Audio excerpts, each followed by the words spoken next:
Bonjour à tous et bienvenue dans cette nouvelle vidéo. Alors aujourd'hui je reçois Sébastien de chez Festool. On fait une petite vidéo, plutôt deux vidéos sur les défonceuses et les affleureuses pour la communauté, expliquer un petit peu les différences. Et je trouvais intéressant finalement de proposer ici sur YouTube les différences que l'on peut rencontrer dans les affleureuses. Alors on va souvent parler d'affleureuses pour ce genre de machine, mais moi j'ai toujours considéré qu'il y avait les bordureuses, ou plutôt les machines qui vont permettre de faire les finitions de bord, et puis les affleureuses. Et donc c'est tout l'intérêt de cette vidéo, c'est de vous présenter les différents modèles qui existent. Alors ici c'est la marque Festool, mais il en existe dans d'autres marques, les avantages et les inconvénients de ces machines, pour ainsi en fin de vidéo pouvoir faire votre choix selon justement ces différentes caractéristiques. Ça te semble cohérent ? Nickel. Alors, on va commencer donc par la OFK 500, qui est une petite bordureuse, comme je le disais, à ne pas confondre donc aux affleureuses, mais on va y revenir après. Alors, je laisse la parole à Séba, qui maîtrise mieux le sujet concernant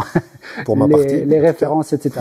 Et puis moi, je vais me faire en fait tout le long l'avocat du diable un petit peu sur les machines. Et puis, on finira la vidéo avec justement une petite synthèse de toutes ces machines. Voilà. Donc, je te laisse la parole.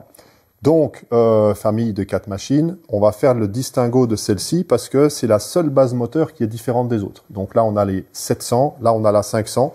Donc celle-ci, c'est un moteur de 500 watts. Cette machine, comme tu l'as dit, elle va être destinée à la finition des bords. Petite puissance avec des fraises spécifiques.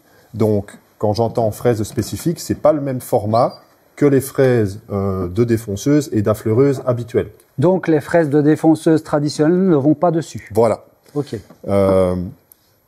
On a quoi comme fraise? On va avoir la possibilité d'avoir des quarts de rond, définition angulaire pour faire des chanfreins, 45 degrés, 30 degrés, 60 degrés. Et on a aussi une petite fraise ronde, toujours à roulement. Donc, on va toujours s'appuyer sur un roulement pour faire le travail. C'est ça. On a la possibilité de régler de quelques millimètres la profondeur de travail de la fraise, mais comme on l'a dit, on n'a pas la même chose que sur une défonceuse, donc on n'a pas, et tu peux montrer... Donc ça, c'est le premier point important. Donc la différence entre une affleureuse ou même une bordureuse comme ceci et une défonceuse, c'est justement qu'on n'a pas les guides de plongée. Voilà. Donc ici, on a 2 tiges guides qui permettent de plonger la fraise dans la matière. Ici, c'est pas le cas. Donc on va toujours partir de l'extérieur de nos pièces et on n'a pas la possibilité de plonger de 1, 2, 3, 4 cm. Non, on est limité vraiment sur 1 cm grand maximum, oui, vers le haut et vers le bas, qui permet de vous créer un chanfrein plus ou moins important en fonction de la plongée, et le quart de rond, pareil, plus ou moins important en fonction de la plongée ou du réglage de profondeur. Oublions les rainures, oublions le travail avec un rail, etc. C'est purement du travail sur le bord de pièce avec une fraise à roulement. Donc, qu'est-ce qui est intéressant avec ces fraises? C'est la facilité de démontage. Donc, on a juste besoin d'un tournevis plat. On va venir dévisser ici la bague avec le roulement, et ici on va pouvoir sortir la fraise et vous allez voir tout de suite le format spécifique. Voilà, on a un gros cylindre percé, donc c'est pas du tout la même chose qu'une fraise standard. Avec mon tournevis plat, je vais simplement facilement pouvoir remonter ceci.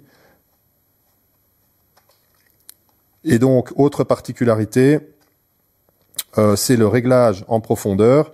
Donc, avec la grosse bague ici, je vais simplement tourner et je vais régler à quel point ma fraise rentre dans la matière. Donc, aussi très simple et basique. Enfin, dernièrement, on a quand même aussi la possibilité de monter une cape d'aspiration. Une petite cape d'aspiration, donc compatible avec les raccords standard Festool, comme ceci. On a la baïonnette ici, 45 degrés, qui va suivre les mouvements, donc ça fonctionne bien. Donc, récap, c'est une petite machine qu'on travaille à une main, très maniable. Attention, avec un format de fraise très particulier. C'est ça. On n'utilise pas les fraises standards du marché pour cette machine-là, et adapté pour faire les bordures de pièces, et ça, et uniquement ça. C'est ça. Alors, c'est une machine filaire aussi, c'est important, parce que c'est une question que je posais un peu hors caméra. C'est peut-être le reproche qu'on pourrait faire, c'est qu'elle n'existe pas sur AQ. Apparemment, c'est pas encore en développement chez Festool pour cette machine, peut-être que ça viendra. Donc, voilà. Les limites finalement de cette machine, c'est vraiment faire les bords des pièces. On ne pourra pas faire, par exemple, l'affleurage de champs PVC après encollage avec une encolleuse de champs comme une Conturo ou une autre marque. Que les choses soient bien claires. Alors, deuxième machine dont on va parler, c'est la MFK 700 finalement, qui est un peu la grande sœur, ou en tout cas avec un peu plus d'accessoires et un peu plus de possibilités que la OFK 500, donc la MFK 700. On vous explique tout ça.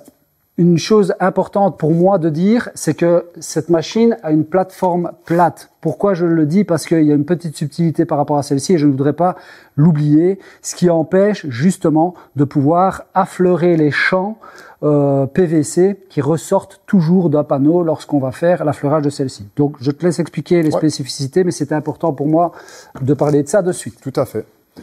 Donc là, contrairement à celle-ci, on passe du coup dans la famille des 700. Alors pourquoi j'insiste là-dessus, c'est qu'on va voir qu'on a 3 machines différentes, mais un concept à comprendre, c'est que le bloc moteur est le même sur les 3 machines. Tu peux le démonter. Donc je vais le faire, effectivement, bonne idée. Donc quand je parle du bloc moteur, je parle de ceci. On a ici un emplacement avec des vis pour venir notamment monter l'accessoire roulement déporté. On a ici donc les 2 axes de fixation d'un plateau, alors soit moteur en position verticale, soit moteur en position horizontale.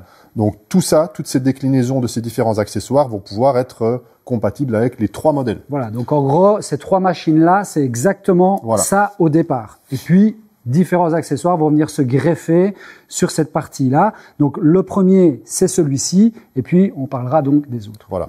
Alors pourquoi, peut-être les gens vont se poser la question, pourquoi du coup on a 3 machines différentes? Mais simplement, tous ces accessoires-là sont orientés vers certaines disciplines, certaines choses, certaines tâches à accomplir, et donc on a essayé de faire 3 machines différentes, tout en sachant que les gens pourront après encore paramétrer, optimiser leur machine comme ils le veulent avec des accessoires en option. Ok, donc ceci étant dit, revenons à nos moutons. Et ici, on parle de la MFK 700 EQ. Donc, elle a une base plane, ce qui fait que ça va en faire de base une machine aussi pour la finition des bords. Différence avec l'OFK 500, on a un peu plus de puissance. On peut, grâce... La plateforme est plus large et donc un peu plus de stabilité. Plus de stabilité, hein, on s'appuie avec les 2 mains. Si je me mets ici sur le bord du système, on voit bien.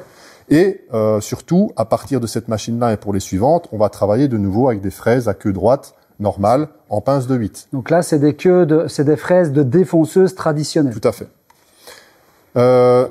La MFK 700, par contre, on s'est dit, on va essayer d'élargir un petit peu les possibilités. Qu'est-ce qu'on fournit avec? Un guide latéral qui va ressembler un petit peu à un guide de défonceuse. Je parle donc de la MFK 700 EQ de base. Qu'est-ce que je vais faire? Je vais y rajouter des barres comme on a sur une défonceuse. Ça, c'est vraiment depuis toujours sur toutes les défonceuses du marché. On a ce système de 2 barres pour les guides latéraux.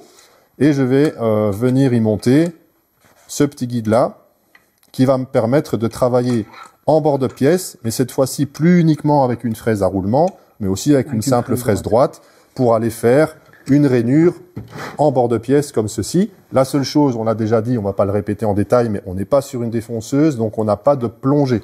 Donc du coup, ça veut dire quoi? Je suis obligé de démarrer à l'extérieur de ma pièce et de finir à l'extérieur de ma pièce. C'est ça. Donc ça, c'est important ce qu'il dit. C'est-à-dire que une défonceuse, vous allez pouvoir partir, admettons que le sustainer ici, ça soit un panneau, je vais pouvoir partir au milieu du panneau, défoncer, donc enfoncer ma fraise et puis faire une rainure arrêtée, par exemple, donc qui part au milieu de panneau sans percer de part et d'autre, tandis qu'avec ce genre de machine, on va pouvoir faire une rainure, évidemment, mais d'office, il y a au moins un des 2 côtés du panneau qui va devoir être percé, puisqu'on doit partir de l'extérieur vers l'intérieur, étant donné qu'on ne sait pas plonger la machine. C'est un détail, mais il faut bien garder ça à l'esprit. Voilà. Donc, application, je vais dire principale, ça va être, je fais une garde-robe, fond d'armoire, je viens rainurer mes montants pour pouvoir glisser mon fond d'armoire. Je peux très bien le faire avec ça, sans aucun problème. Et de nouveau, une fois sans le guide, faire les bords exactement comme la même machine. Alors ça, c'est la MFK 700 EQ. Maintenant, j'ai une autre version de cette même machine qui est la MFK 700 EQ 7. Donc chez Festool, tout ce qui est 7 SET, pas le chiffre 7, c'est une version de machine avec quelques accessoires en plus. Et qu'est-ce que j'ai là? Eh bien, je vous ai dit que c'était compatible avec tous les plateaux. Donc là, dans la version 7, on y rajoute un autre plateau qui va être, lui, un plateau pour travailler en horizontal, comme ceci, avec un roulement déporté. Et du coup, qu'est-ce qu'on va pouvoir faire? On va quand même pouvoir faire des applications d'affleurage, cette fois-ci, de bord de pièce, quand on est sur un panneau mélaminé avec un champ PVC. Un champ collé comme ceci. C'est ça. Alors, pourquoi est-ce que c'est important de comprendre la nuance avec un champ PVC qui est encollé et un champ droit, par exemple, massif? Quand on vient encoller un champ, il y a toujours une partie qui déborde au-dessus et en dessous du champ qu'on va devoir affleurer, soit en quart de rond, soit avec une fraise droite, etc. Et donc, pour pouvoir le faire, malheureusement, comme je le disais, cette tablette ici étant plane, malheureusement, on va avoir un décalage avec notre plateforme lorsqu'on va le poser sur la machine. Et donc, notre fraise ne va pas pouvoir travailler correctement.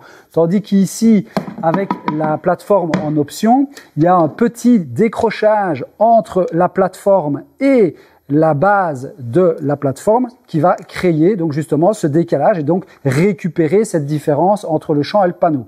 Alors, le roulement, lui, par contre, il va permettre d'avancer ou reculer justement notre réglage en fonction du champ. C'est-à-dire que lorsqu'on travaille avec une fraise à roulement simplement, on ne va pouvoir travailler que sur des champs droits parce que le roulement va venir contre le champ et puis va vous faire l'arrondi. Par contre, si vous avez un champ biseauté, malheureusement, vous n'avez pas le choix avec votre fraise à roulement, vous allez devoir reprendre de la pièce, vous êtes trop loin. Tandis qu'avec ce genre d'accessoire, vous allez pouvoir faire avancer ou reculer votre machine et non pas la fraise. Donc c'est la fraise qui va être plus proche ou plus éloignée de votre champ et donc vous allez pouvoir également affleurer des champs qui seraient biseautés. C'est une bêtise, mais c'est un détail très important. On y reviendra sur ces deux machines. Est-ce que tu as quelque chose d'autre à ajouter? Donc, petit récap comme j'ai fait pour celle-ci. MFK 700 EQ, donc on va dire une version plus de la OFK 500, plus puissante, plateau plus large, plus de stabilité. On y adjoint un petit guide latéral à la défonceuse pour faire des petites applications en plus, de rainurage, mais en commençant à l'extérieur et finissant à l'extérieur des pièces. Et si vous prenez la version 7, donc la MFK 700 EQ 7, vous avez aussi un autre plateau pour travailler à l'horizontale avec un roulement déporté qui va permettre de faire les bases de l'affleurage des champs collés. C'est ça. Voilà. Ok, donc là, on était vraiment sur deux machines que moi je parle donc comme bordureuses de base, puisque la version 7 pour moi n'est pas, je ne la considère pas comme une version de base, même s'il la vend directement avec une version 7.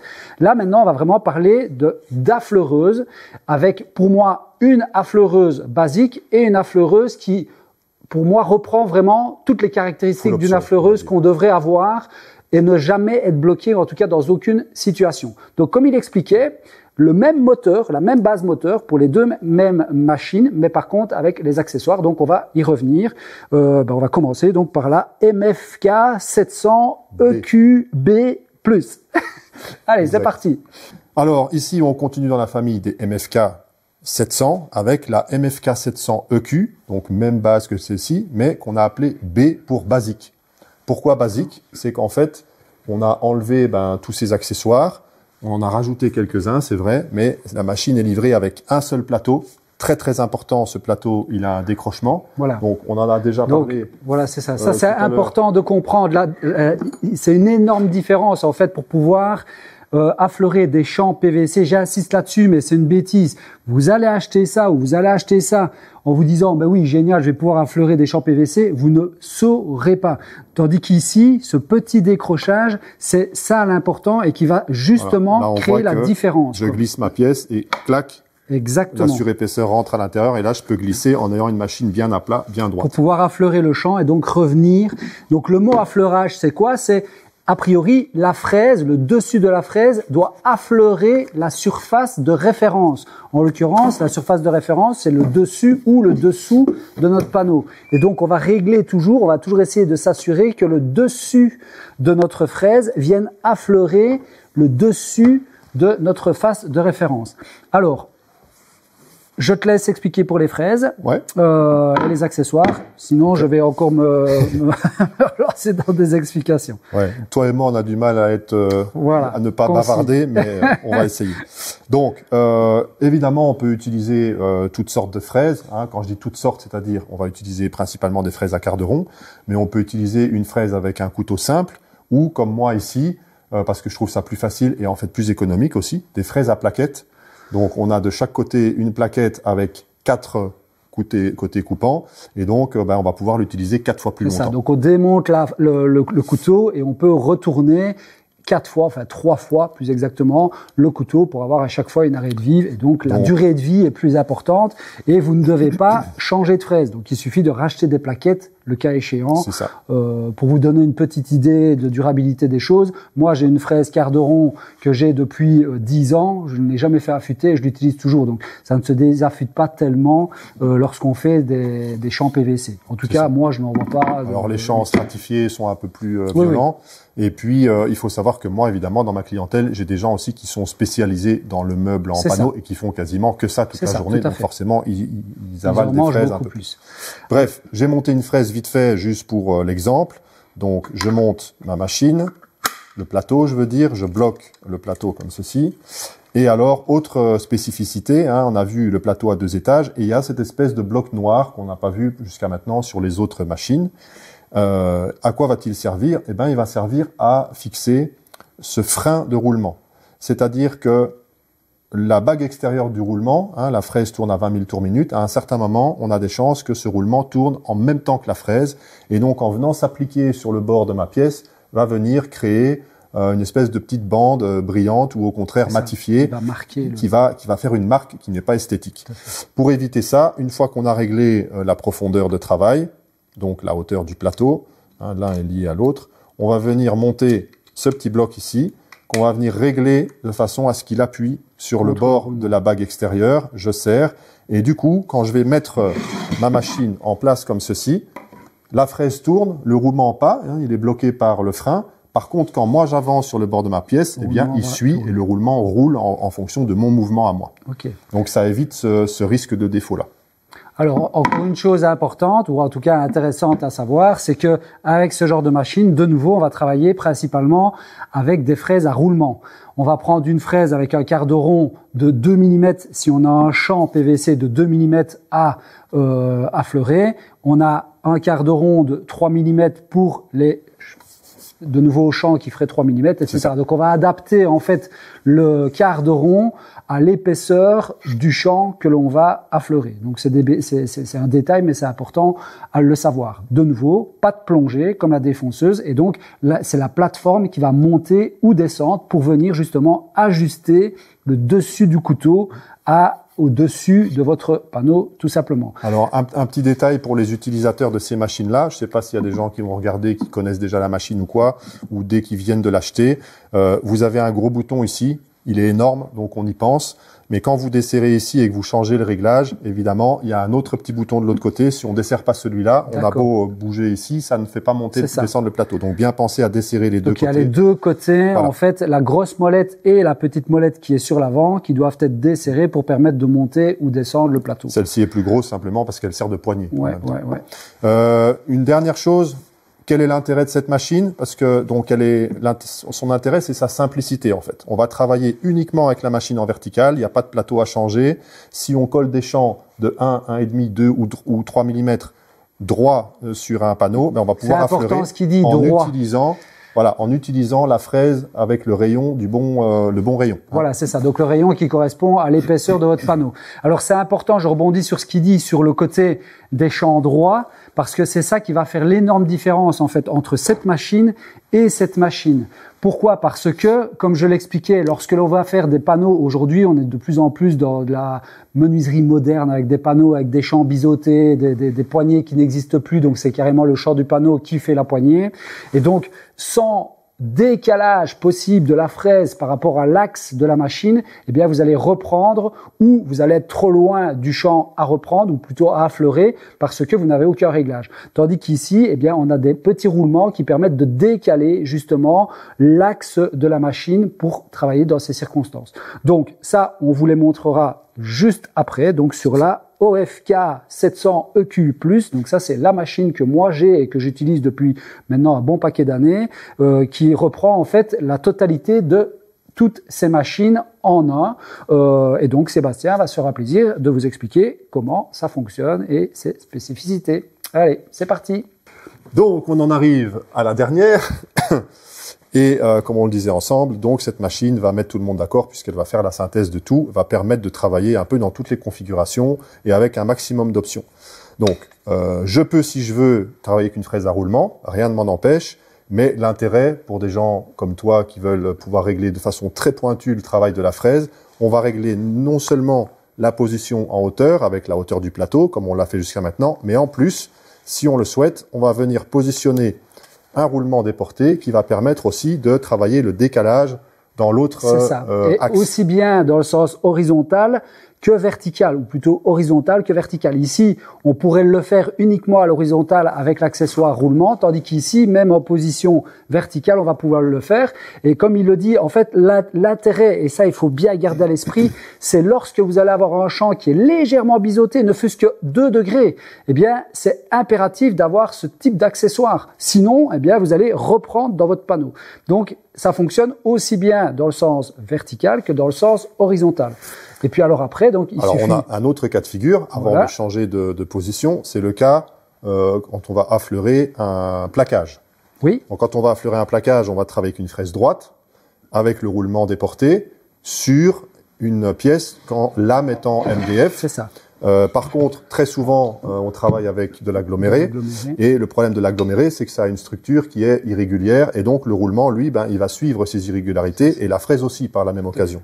Donc, on a encore la possibilité, et c'est livré d'origine, d'enlever le roulement ici et de le remplacer par ce petit patin qui est lisse, hein, qui n'a pas un point de contact comme un roulement, qui est plus large et qui donc, lui, va suivre de façon régulière, on va dire, l'aggloméré sans justement prendre en compte ces irrégularités. Donc ça, c'est encore une option. Donc ça, c'est une bêtise, mais c'est important. Donc toutes ces fraises, enfin toutes ces machines avec le roulement vont devoir avoir le roulement appliqué contre le champ du panneau. Lorsqu'on va faire ça sur un panneau d'MDF, par exemple, qui est bien lisse, il n'y a pas de problème avec les roulements, ça fonctionne très bien. Et encore que, si on pousse trop fort, on a tendance des fois à marquer l'MDF et on fait des vagues. Et j'ai déjà vu. Par contre, l'aggloméré, comme il le dit, la structure même de l'aggloméré, il y a des creux, des aspérités, etc.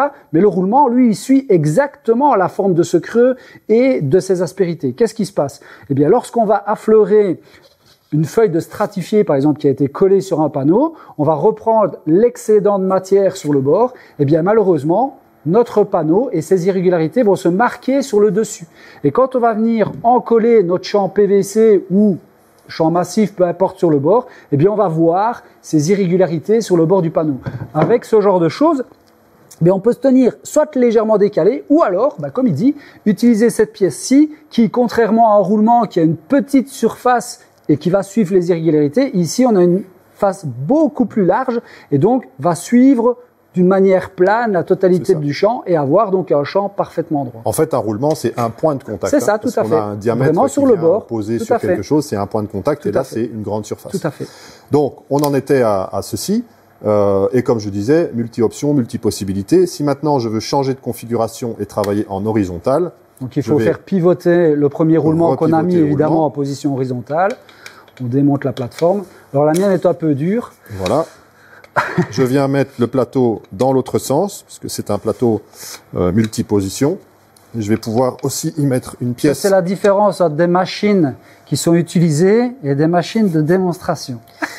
Et donc j'ai donc le roulement premier que j'ai utilisé tout à l'heure, je l'ai rabattu ici en position pliée, hein, et je peux libérer du coup l'autre roulement qui est ici et qui a le même réglage. Donc de nouveau, j'ai mon plateau qui varie en hauteur et j'ai aussi mon roulement qui me permet de varier l'avance ou le recul de ma fraise par rapport au bord de ma pièce, et donc éviter, si j'ai un champ en oblique comme ceci, éviter d'aller mordre de trop dans le champ et le bord de ma pièce par la même occasion. Tout à fait. On va vous mettre des gros plans justement pour essayer que vous compreniez cette histoire de roulement, mais c'est super important. Et donc, comme les autres machines, on va pouvoir régler la plateforme en hauteur, mais ici, en profondeur également, contrairement à ces machines. J'espère que ça sera clair dans votre esprit, parce que pour moi, c'était vraiment ça qui était important finalement d'amener dans cette vidéo, c'était de montrer toutes ces différences entre ces machines et ces petits détails qui font qu'on n'est jamais bloqué, ou tout simplement, si vous allez acheter cette machine-là en vous disant ouais c'est top, c'est facile, c'est pratique, etc., mais vous allez être bloqué dans toute une série de situations. Alors, on a fait un peu le tour de toutes les machines. Est-ce que tu as quelque chose à ajouter ou à préciser? Eh ben, simplement, pour ce qui me concerne moi, d'un point de vue machine, d'un point de vue Festool, bien faire la différence entre l'OFK 500, qui est à part, qui n'a pas de compatibilité avec ces modèles-là, que ce soit au niveau des accessoires, plateaux, etc., et au niveau des fraises. fraise spécifique et plateau spécifique, pas interchangeable à cette machine. Toutes les autres, je le redis, tu l'as dit aussi, je l'ai déjà dit, mais je le redis encore, on a des modèles spécifiques qu'on a expliqués, mais tout est interchangeable. Donc n'importe quel plateau de n'importe quelle machine, n'importe quel accessoire, roulement déporté, etc., de n'importe laquelle de ces 3 machines est interchangeable avec le bloc moteur de chacune d'elles. Il y a juste que le roulement en position verticale, n'existe que sur celle-là. Oui, mais je pourrais très bien commander ceci, non pas en option, mais en pièces détachées. Pour venir le mettre sur la plateforme qui est ici. Alors, je dis pas que financièrement parlant, c'est la meilleure option, mais en tout cas, c'est possible si on le souhaite. Voilà. Une chose que je voulais dire encore, c'est ces plateaux-là, ils existent en 2 versions. Il y a des plateaux à 1,5 degrés qui sont en général fournis de façon standard sur les machines. Qu'est-ce qu'ils permettent? Donc, si par exemple vous affleurez avec la machine horizontale, la fraise, si on utilise une fraise droite, oui. Voilà, au lieu d'être parfaitement parallèle au plan de votre pièce, et donc quand vous arrivez au plus près de votre mélaminé, de risquer, même pour un dixième, de rentrer dedans, le fait qu'elle soit légèrement comme ceci, vous avez un point de contact, et donc on peut vraiment descendre au ras sans risquer ou en risquant moins d'abîmer la pièce. C'est ça. Et donc par exemple ces plateaux options, ben ça c'est disponible au catalogue pour aller sur n'importe lequel de ces machines. Voilà.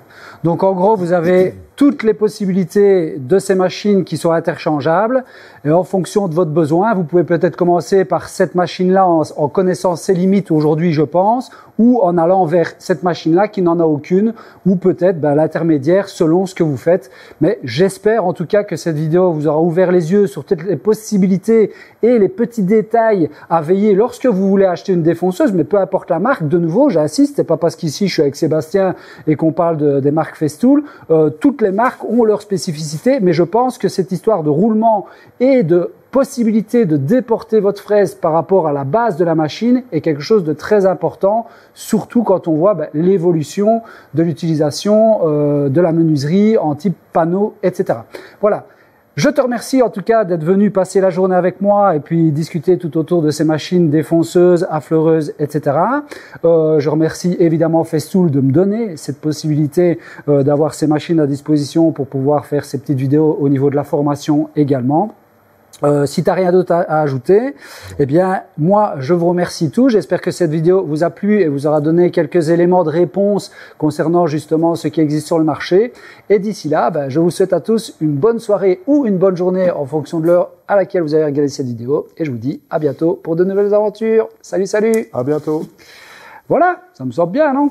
C'est top! Bon.